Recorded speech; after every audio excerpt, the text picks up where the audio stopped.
XTRIR using DPU. First, connect the cable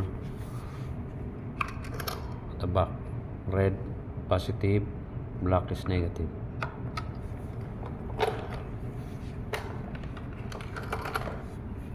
Connect to module.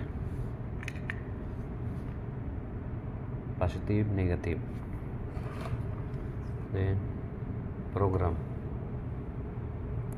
Loop 002. Address 132. Program. XTRIR testing. Programming. Now it's printing. Program is okay. How to test? Press exit. Test. Manual. Address 132. Then exit.